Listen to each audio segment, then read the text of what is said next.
Assalamualaikum warahmatullahi wabarakatuh. Perkenalkan, saya atas nama Waneti dengan NIM 196500067 dari kelas B. Di sini saya akan mereview materi rekayasa perangkat lunak tentang analisis modeling. Model analisis. Model analisis merupakan representasi teknis dari sebuah sistem. Yang kedua, menggunakan kombinasi teks dan diagram untuk merepresentasikan kebutuhan software seperti data, fungsi, dan tingkah laku dalam bentuk yang dapat dipahami. Membantu mempermudah untuk menemukan kebutuhan-kebutuhan yang tidak konsisten dan kebutuhan-kebutuhan yang belum terdefinisi. Menggunakan dua pendekatan secara umum. Yang pertama, pendekatan terstruktur, dan yang kedua, pendekatan berorientasi objek. Tujuan model analisis untuk menggambarkan apa yang dibutuhkan oleh customer. Yang kedua, untuk menentukan dasar bagi pembuatan desain perangkat lunak. Yang ketiga, untuk membatasi serangkaian persyaratan yang dapat divalidasi begitu perangkat lunak dibangun. Model analisis pendekatan terstruktur. Ada beberapa. Yang pertama, data diksionari atau kamus data. Dia berisi deskripsi dari semua objek data yang dikonsumsi atau diproduksi oleh perangkat lunak. Yang kedua, entity relationship diagram atau ERD. Dia menggambarkan hubungan antar objek data.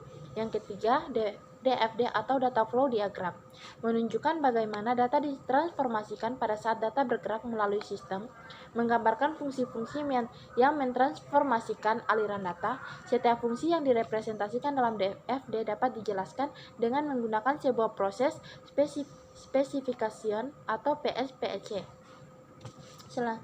Yang keempat, State Transition Diagram atau STD, menunjukkan bagaimana sistem bertingkah laku sebagai akibat kejadian eksternal.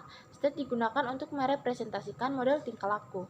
Informasi tambahan mengenai aspek kontrol dari perangkat lunak dimasukkan dalam kontrol spesifikasi or CSPEC. Model analisis pendekatan berorientasi objek. Berorientasi objek adalah salah satu metodologi perancangan sistem yang merupakan cara pemikiran baru tentang permasalahan dengan menggunakan perpaduan model sekitar konsep dunia nyata. Selanjutnya, pemodelan data ERD. Di sini ada cardinality. Dia menggambarkan jumlah entity yang dapat dihubungkan dengan entity lain melalui relasi. Ada beberapa, yaitu ada one to many, dan many to many. Pemodelan fungsional dan aliran informasi atau DFD menunjukkan hubungan antara eksternal entities, proses, data item, dan data store. DFD tidak menunjukkan prosedur secara detail, tetapi hanya aliran data melalui perangkat lunak.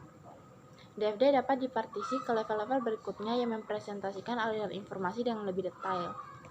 DFD level 0 disebut juga diagram konteks yang mempresentasikan seluruh elemen sistem.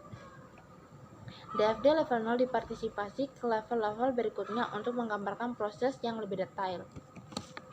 Selanjutnya, behavioral modeling. Dia mendeskripsikan status sistem yang dapat muncul ketika perangkat lunak digunakan. Yang kedua, mendeskripsikan kelakuan sistem.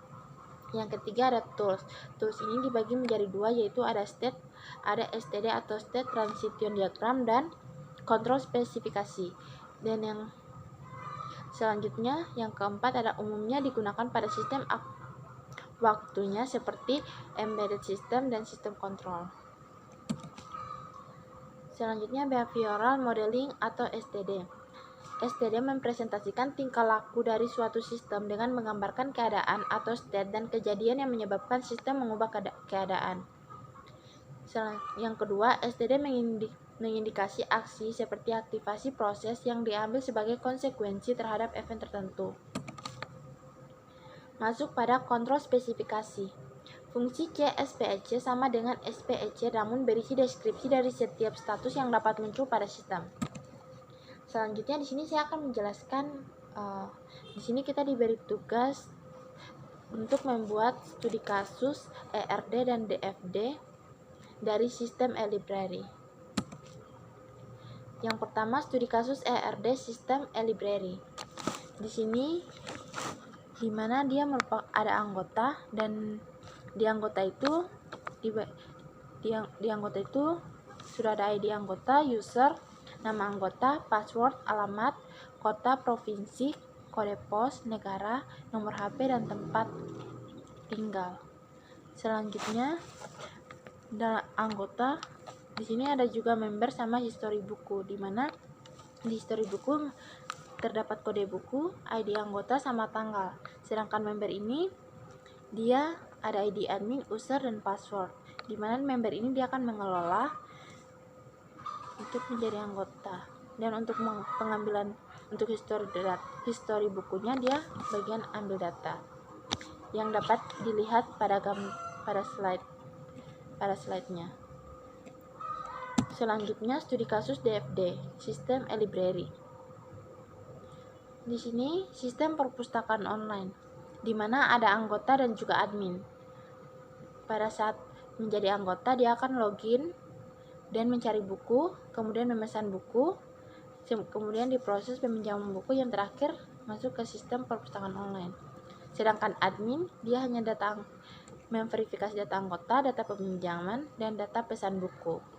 Dan diagram konteksnya dapat dilihat pada gambar, di mana ada member, admin, ada akses anggota, akses admin, dan ada pembuatan laporannya. Mungkin itu saja yang dapat saya jelaskan, lebih dan kurangnya mohon dimaafkan. Wassalamualaikum warahmatullahi wabarakatuh.